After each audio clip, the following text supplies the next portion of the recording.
My first question is it's sort of broad and it's for all three, but I think that a lot of people in this room and watching online would like to know is how you got about this. You know, whether it's what colleges you went to, the strategies you took, etc. So. No, well, I'll tell you what. No, no, I'm not even going to do that. I'm beyond my structuring days. Whatever panelist wants to go first, if you just kind of raise your hand, then that way we can avoid locking out, and I'll call on you. Who wants to go first? I don't mind going first. All righty, Noah, go for it. So I guess like you said, it's sort of a confluence of different things. I was an environmental policy student also. I specifically focused in energy and climate change. It took me about 9 months to find my job when I got to DC. I'm not sure if that's how long it's. Yeah. Was that? I don't think all of you guys made that noise. That was but the thing was during that time the strategy I tried to take was getting in touch with other alums I knew in DC, people who they could point me to talk to about other jobs, energy in DC, and so really what that helped me do was just really get a general sense for how to apply and what to how to look basically because ultimately it wasn't this job. Federal jobs are interesting because you can get referrals, but I found this job just looking on USA Jobs website. So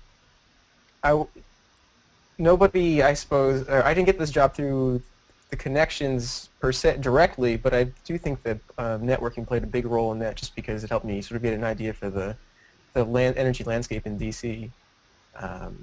And so federal jobs specifically, one thing I wanted to show everybody, if you're looking for a job in the federal government, you'll have to read backwards here, but it's the Federal Resume Guidebook. I highly, highly recommend this book. It's only like $17, and I've viewed as absolutely integral in helping me learn how to write applications for the federal government, because they're very different from private and nonprofit type of jobs, and the application process anyway.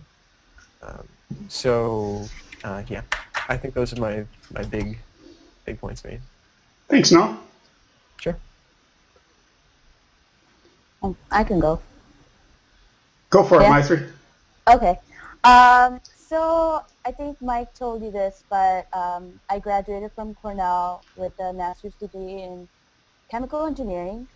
So I think you guys all know this, but when I initially started trying to find a job, it was literally going through the college job application website. I was just looking through a bunch of jobs, seeing anything that's related to energy, and talking to my professors about it as much as I could. How I actually got my job at Navigate was interesting. I ended up taking a course that wasn't chemical engineering. It was a biological engineering simulation course. And my professor actually happened to get an email from one of her former students about a possible job at Navigate. So I wasn't exactly sure about it initially, but I figured, it looked interesting and I could talk to her more about it. And so I went and talked to her about it, and she gave me a lot of background about the job.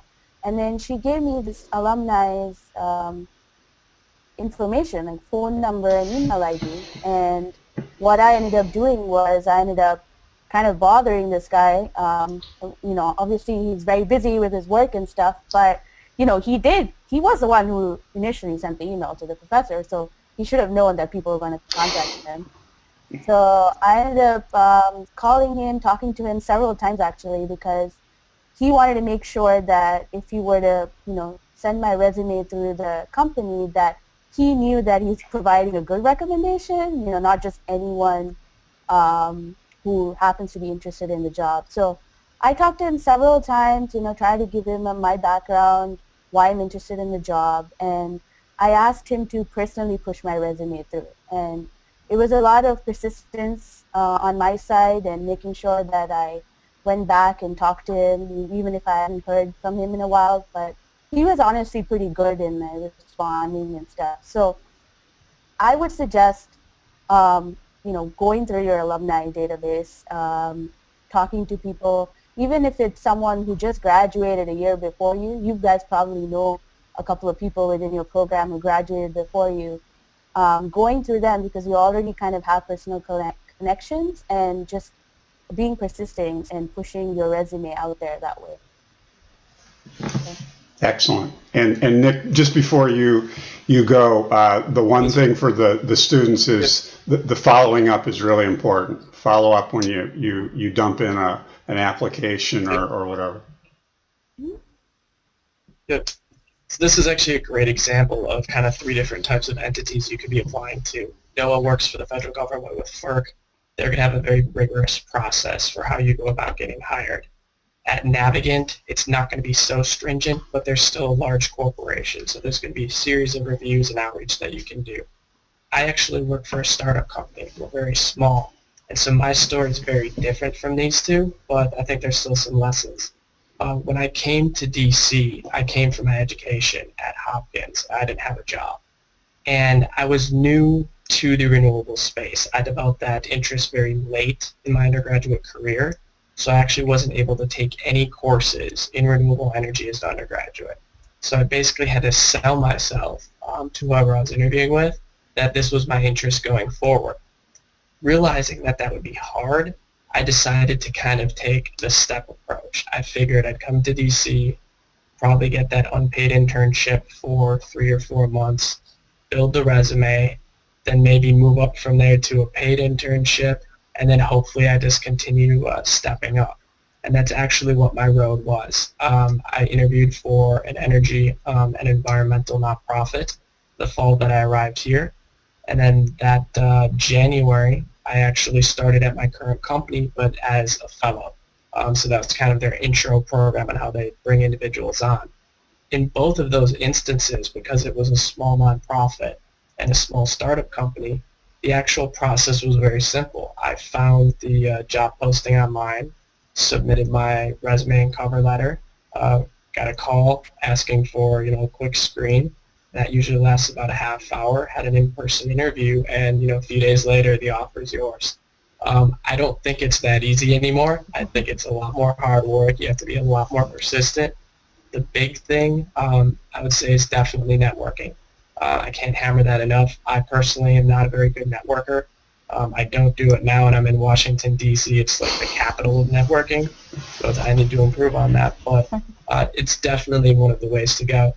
Don't be afraid to reach out to somebody on LinkedIn you don't know. If you have a 2nd or 3rd degree connection, that's enough. A lot of people are very excited to help someone, especially individuals getting out of college. It makes you feel good if you can help someone get a job or jumpstart their career.